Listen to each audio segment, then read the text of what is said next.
What's up, everyone? Welcome to our review of The Mandalorian, Episode 5, The Gunslinger. You can find us on Spotify, Apple Podcasts, Anchor, and YouTube. This review will mostly be spoiler content, so this is your friendly reminder and warning to abort the mission if you want to remain spoiler-free. So, John, how are you feeling right now? You know, I'm feeling pretty good about it. We're obviously going to get into more of our thoughts pretty soon, but I feel like this is going to end up being either more of a controversial episode, or maybe down the road it'll end up setting up a lot of things that will be paid off later. So I'm hoping it's the latter, but I guess we're going to find out soon. Yeah, at this point into Episode 5 of this series, the only thing we can hold on is hope.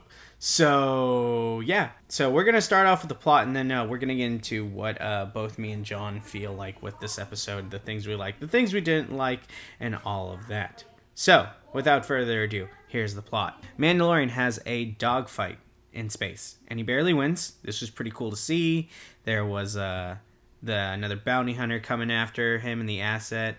After this fight, in which he barely wins, he lands on Tatooine and goes down to the Mos Eisley spaceport for repairs, which is a pretty cool callback. We get to see the pod racing droids, a goofy old woman who does the repairs, and she also takes care of Baby Yoda, because Mandalorian just has some... The Mandalorian is like certain people in this world who leave the kids in the car. Don't do it. Please don't do it, everyone. It's a bad thing to do. Mando heads into the cantina, and on his way there, he sees stormtrooper helmets on pikes. Pretty ominous. I like this shot. Did you like this shot?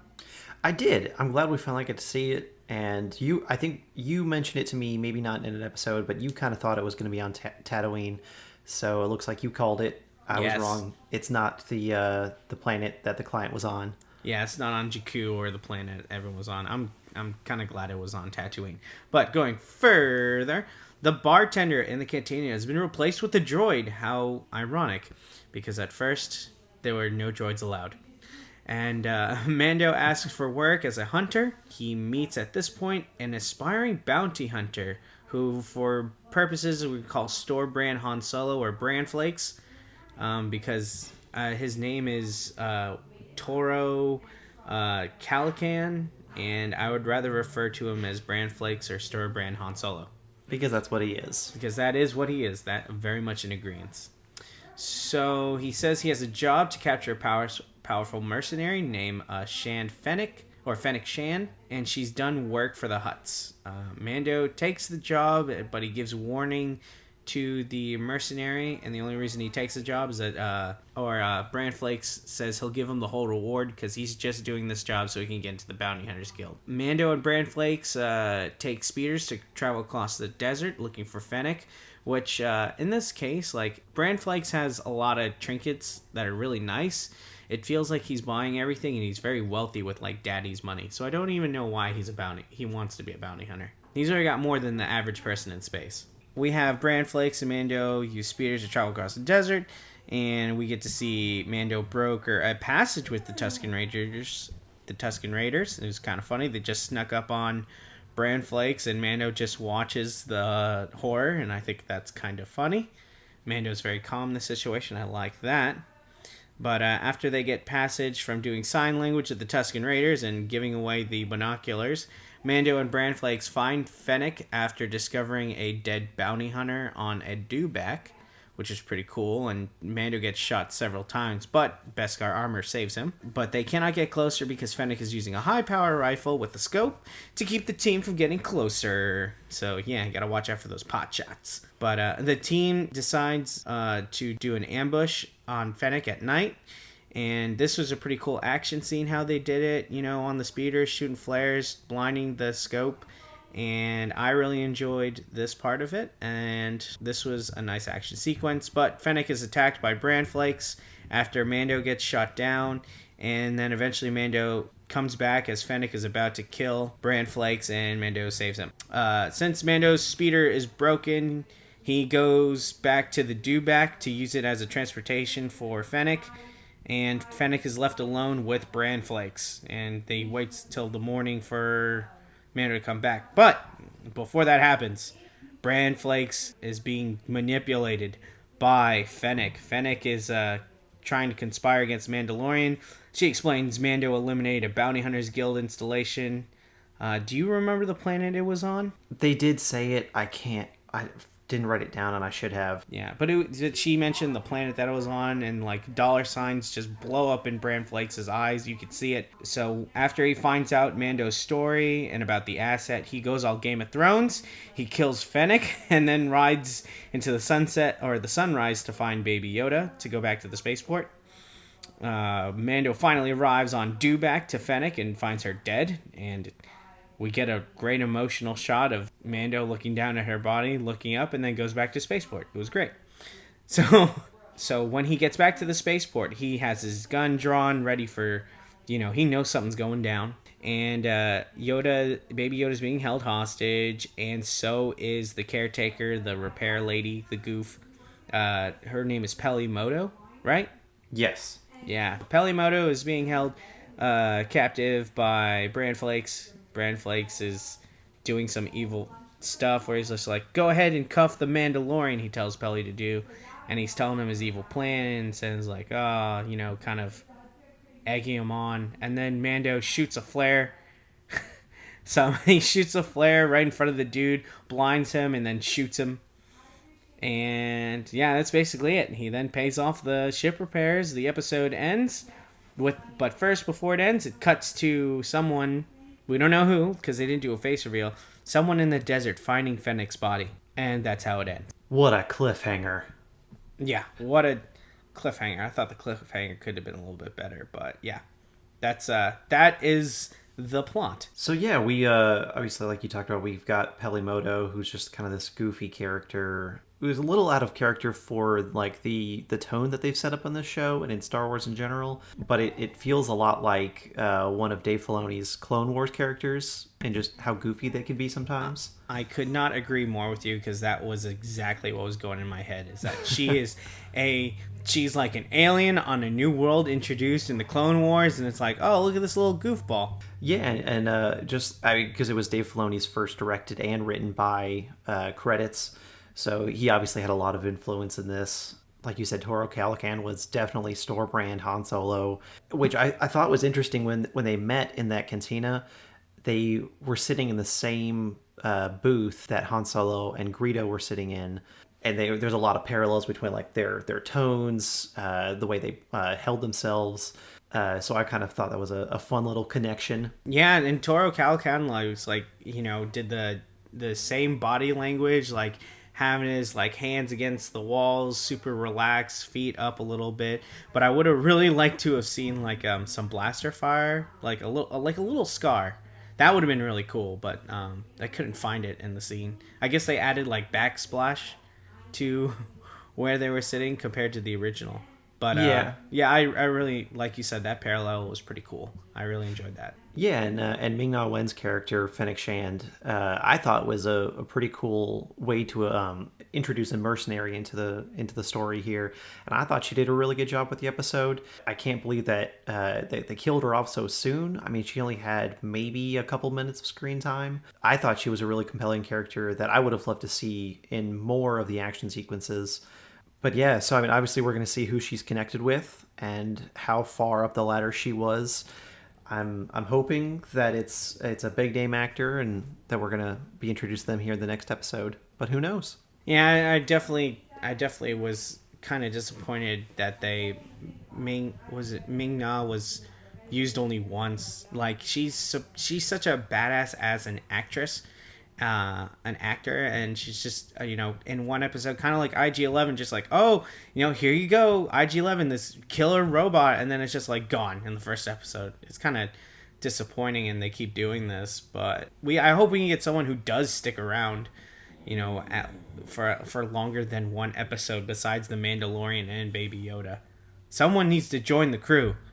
Someone needs to get on that ship. Well, yeah, and my other big problem with it is that Disney spent so long marketing all of these big name actors, and it seemed like initially they were going to be like an integral part of the story, but as soon as they're introduced, either they're killed off or they're kind of put on the back burner that maybe somebody like Cara Dune can come back in, but it doesn't seem like there's, at least right now, it doesn't seem like there's any direct way for her to be injected back into the story. Yeah, absolutely. It's almost like our expectations for this season as far as characters was subverted. Rian Johnson? Yeah, exactly. Rian Johnson. Yeah, those are the new characters been introduced, and we're just going to go into, what our thoughts are now. So, John, can you tell me a little bit about the episode, things you liked, things you didn't like, and some things that stuck out to you? Yeah, so we've kind of hit on it a little bit already, but there are so many callbacks to the prequel trilogy, to the original trilogy. That ship that initial bounty hunter was trying to shoot Mando down in looked a lot like a prequel speeder ship to me. It looked like the Naboo fighters, right? Yes, absolutely. Those the speeders that they used to get out to the Dune Sea look exactly like the ones they used in Endor throughout the forest chase scenes, which I thought that was kind of a neat callback. Oh yeah, they looked they're kind of similar to those. They looked like they had more of a Harley type of feel compared to the ones on Endor. They looked like if you remember the animated series for Star Wars, did you watch the Clone Wars but the drawn one on Cartoon Network where the episodes are like 5 minutes each?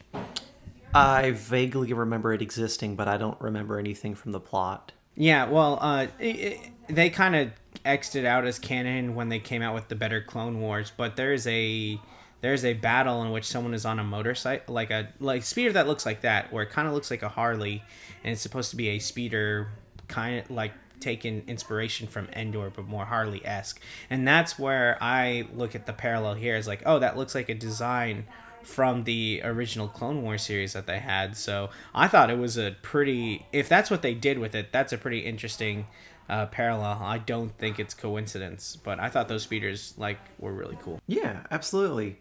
One of the other big things that I was thinking about was that the Mandalorian in this episode was so uncharacteristically trusting of everyone around him.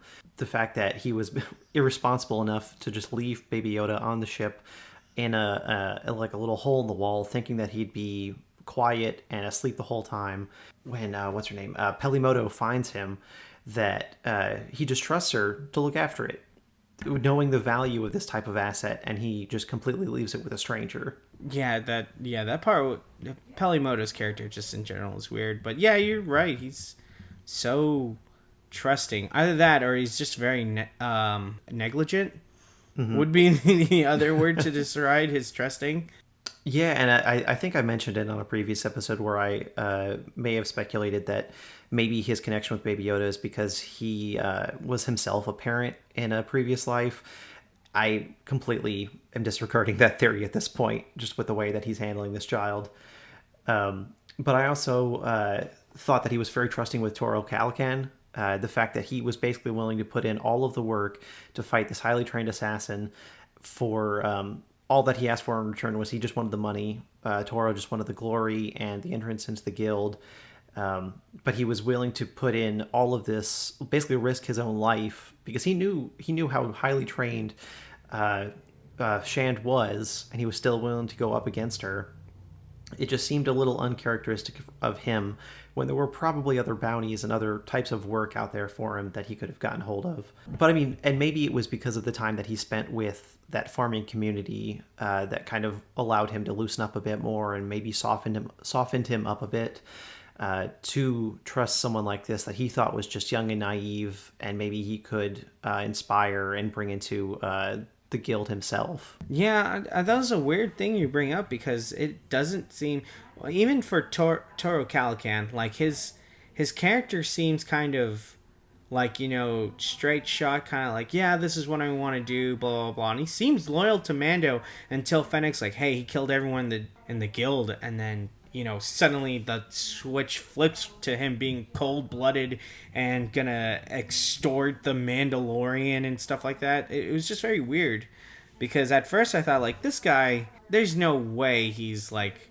he's not being mischievous or anything like that. And all the way leading up to the conversation he has with Fennec, it just doesn't fit the character of being deceitful. He just seems kind of like some kid who's just like got his eyes set on getting glory, but he's willing to take the easy route.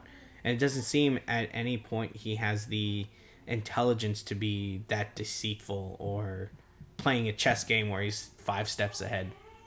Yeah, absolutely. And just kind of in talking this through here, the other thing that I'm just kind of surprised me was that after going through all that trouble of fighting against the guild and knowing that they were hunting him down, to hear that someone was trying to enter that same guild, the fact that the Mandalorian was willing to help him to get into that guild that was chasing him down and maybe eventually would be pitting Toro against him seems like very odd writing to me. Absolutely. It's like someone who does like drugs for a living. And he's like, I will never do drugs ever again. And then someone's like, yo man, you want to sell drugs? It's like, yeah, that seems like a good idea. Got to make that money. Yeah, and the last thought that I had about the episode was the just kind of speculating about who that person was walking up to Fennec Shand at the very end. I've done some reading into this, watched a couple of videos, and the sounds that you hear as that person is walking up to Shand's body, it matches the same sounds of Boba Fett walking around when there's not anybody else talking. So like when you can clearly hear it's just him walking, you hear those spur type sound, which I thought, knowing Dave Filoni and his knowledge of the Star Wars universe, to be the one to put that sound in seems very intentional to me. And either he's misdirecting us and it's going to be the introduction of Moff Gideon, or it's their way to slide Boba Fett into the story, because we did end up on Tatooine, and it's a big universe. You could have ended up on any planet. We're near the Sarlacc pit, so we know that Boba Fett was at least around that area for some time, and he wouldn't have a ship, so he's probably trapped on that planet. So I would be very surprised and excited to know that was Boba Fett. And maybe this is their way of pitting Mandalorian against Mandalorian, and which could lead to a pretty cool finale. And maybe Moff Gideon isn't really going to be the main villain for this season. Maybe it's going to be Boba Fett. Yeah, I gotta admit, I hate all of this speculation. Number one, why would Moff Gideon be in the desert by himself without stormtroopers or anything like that? He's a Moff. Like I don't get it. Like, he needs to have, like, a contingency. He needs to have, like, ATSTs. It makes no sense to me that it's him. Well, to be fair, we only saw it from the back facing Shan's body, so we don't know if there's not anyone behind him. And there could be other stormtroopers and bodyguards around him if it is Gideon. Bruh, I'm gonna let other people scout for me. I ain't doing it myself, just being honest. But the thing about Boba Fett, so I think it would be cool if it wasn't Dave Filoni. And I'll tell you why. Because Boba Fett is getting the Darth Maul treatment right now. Mm-hmm. And who resurrected Darth Maul? None other than Dave Filoni. So this is becoming his MO. And while that seems kind of cool, if it's done once and it's done right, which I think it was, that's great. But if you're gonna do it now on on a live action, it doesn't feel the same. For you, that everyone was like, man, more Boba Fett, and then they put him in the Clone Wars series and like, yeah, thanks, bro. But like, you already did it with Maul, and I think we are going to take away from the Mandalorian character if we add Boba Fett to the mix. For me personally, it doesn't feel warranted, doesn't feel right, and I don't think anybody asked for this. If you're doing it for the shock factor, guess what? I will be shocked, but I want to see them do more plot points that are done well, rather than for shocking. Because if it is Boba Fett and the writing for him isn't that great, or there's no great motivation, and he's a villain against the Mandalorian, I'm going to be upset. But if they do something interesting where he joins the Mando, that would be cool, but that doesn't really fit his background, his mercenary type background, his plot for revenge. It makes no sense for the Boba Fett character. So if it is Boba Fett, I find it very hard for them to make a compelling story for him. I'm just saying. No, that's fair. I think you got a lot of good points there. You're right. It is Dave Filoni, so who knows what all he would want to throw in there. But yeah, I'm one way or the other. I'm curious to see what they do, and it does seem like the series has been kind of subverting our expectations time after time. And I think we're discovering what the series is truly meant to be, rather than what it's been marketed as. Oh, that's like tearing out my heart right now. The way you said that is like the way marketing had us hyped up and the way it is right now, subverting the expectations. Thanks, Kathleen. So let me go into my thoughts about this episode. And I gotta admit, I actually enjoyed this episode despite some of my criticisms that I've had. I liked the return to Tatooine. I know most of the fan base, or not most of it, but a good portion of it hates the idea of like the series going back to Tatooine. Like it happened in the original trilogy. Then we went back to Tatooine in the prequels. And it's visited in the Clone Wars series, and some people are just like the George Lucas thing, like let's go to other planets. No, I'm fine with Tatooine. I like Tatooine. They even go back to it a second time in the Return of the Jedi with Jabba the Hutt. I have no problem with it. And I felt like there were callbacks that you saw in the originals with, like you said, the cantina with the way the body language is done, the prequels with the droids, the pod racing droids, and I also felt like there was a callback from the Knights of the Old Republic game with the Tusken Raiders and how Mandalorian is so well cultured that he knows to communicate with them for passage and they don't immediately attack. I liked that. And that how they came out of nowhere, out of the sand. Some people are like, that's kind of stupid. Literally, that's what would happen in the game. Like, you would not see any Tusken Raiders in some way. They just, like, appear. And I may be fooling myself into thinking that they're geniuses by writing it that way. But maybe I'm wrong in that fact. I'm giving them the benefit of the doubt. No, and I thought that they definitely did a great job of making the Tusken Raiders, seem less like savages, like they've been portrayed in like the original trilogy, in the other games, and more like a well-intentioned. I mean, they're like obviously it drives from the source material of the Knights of the Old Republic, where you at first you think they are savages, but then if you go more into the story quest, you learn that like, oh, they actually have a culture and stuff like that. They have outposts, and you learn a little bit more that makes them seem less like that, which is why like I'm kind of interested in how that they set up that interaction. Yeah, absolutely. And like I like how the Mandalorian in this story is being elevated to be a super soldier. In the way that he has a heightened IQ for tactics. He knows how to translate with the Tusken Raiders, so he's cultured, he's resourceful, and these abilities are really well balanced, I think, with the misfortune of the galaxy that he's running through. It's good stuff for me. Yeah, I keep every episode that comes out, I'm getting more and more invested in who the Mandalorian is, and I'm more interested in his character as a strategist, as just as a person who's wandering through the galaxy. I mean, obviously, that he is he's been through a lot, and he knows a lot, and he knows how to get through almost any kind of situation. Yeah, absolutely, and it really does add to the character, which we keep little by little seeing more and more of each episode, which is one of the more consistent things in the series. But the other stuff in this episode that caught me was the action and the dialogue. Now, the action itself, the idea for it, great. Shooting flares, blinding Fennec, I love that. However, execution of that was not too great. And this was Dave Filoni's first episode directing and written, so far anything that he does in the live action, it needs work, and I hope that's not all of his episodes are going to be like this, but I like the ideas, and he usually does good stuff with ideas. He's definitely a great writer, I will say that. As far as the space battle they had in the beginning, I thought it was pretty awful. Even though it was cool to see a space battle finally, it just felt like two boats chasing after each other rather than a dogfight. That's how slow paced it was. I didn't like it, which is kind of weird because Dave Filoni's space battles in the Clone Wars was pretty dope, but it's different when you put it to live action. Dialogue fell flat for me.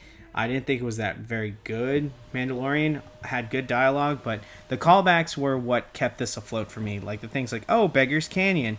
You can, the bounty hunter in the beginning say, I can bring you in warm or cold. The stuff in the cantina, Mando saying she has the high ground, and the targeting computers on the ship, and the reference to Mos Espa when Shand is like, hey, I can, we can go to Mos Espa, we can take a shuttle from there, and I can pay you all this other stuff. But then I'm gonna get to my overall thing with this episode is that I cannot get over the fact that this episode felt like filler to me. Until the end, where you get the cliffhanger. That's the only thing that saves it from being, a filler. And with 8 episodes, I expect almost no B plot, with how short this series is, and we just keep getting it in the middle. And in the middle is when you should have a lot of your drama, like, building. This is the building stages, and we're not getting that.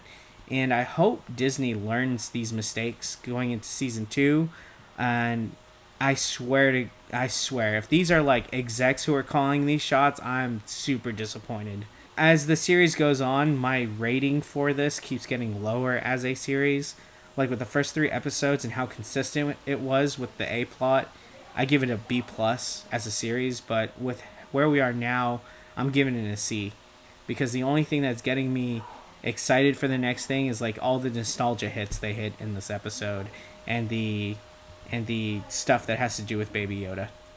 Yeah, what I'm really hoping is that we get some perspective by the end of the series, and that things that are introduced in all of these quote-unquote filler episodes tie into the final story and the bigger story overall, and that they don't seem like they're just kind of thrown away, but that everything was well-intentioned from the beginning, and that it all means something by the end, so that when we rewatch it later, we can say, oh, well, this led to this, led to this, led to to Moff Gideon arriving. So I'm waiting for that perspective, and I'm trying to be patient. But yeah, I know it does seem like there is quite a bit of filler here thrown in. Yeah, and we'll just have to wait and see how episode 6 goes off, and I really hope they begin to focus, because it's starting to lose that focus, and I'm sure people will drop off if it goes south, because I'm already seeing people in the community. There's a few podcasts I listen to, and they're definitely critical of this past episode, and I definitely get it and understand it. And maybe for me, this episode felt a little bit better than the last one, but I'm still kind of disappointed. And like you said in the beginning, or like we said in the beginning, the only thing we can have at this point going forward is hope. So, yeah. Do you have any final thoughts as well? No, again, I'm just curious to see where they're taking all of this and what direction it all goes in. I'm hoping that it all ties together. And if not, maybe this is just the expositional season, and season 2 would be much more well-paced, not so much filler. I'm enjoying it enough to continue investing in it, but I'm hoping that there's going to be a bigger payoff in the end. I could not agree more with you. But all right, everyone, that's been our episode of that's been our review of The Mandalorian episode 5, The Gunslinger. And we'll be doing another review next episode comes out. And stick with us. Check us on all of our platforms with Spotify and YouTube, Apple Podcasts, Anchor, for when we come out with our regular podcast later this week. So, yeah. And we are in the Christmas season and holidays, Hanukkah. So everyone have a wonderful holiday. We'll see you again later next week. All right. Bye, guys. Bye.